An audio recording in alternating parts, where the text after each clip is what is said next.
Eu cheguei nesse ministério humilhado, mal. Chegou como? Humilhado nesse ministério. É? Estava muito mal. As pessoas subiam de mim.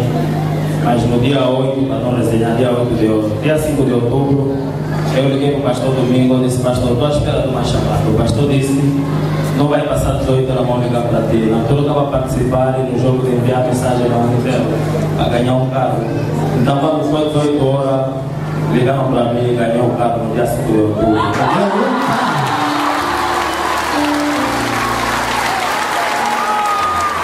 É forte, né, pessoal?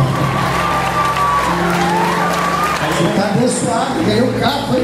Ganhei um carro no dia 5 de outubro.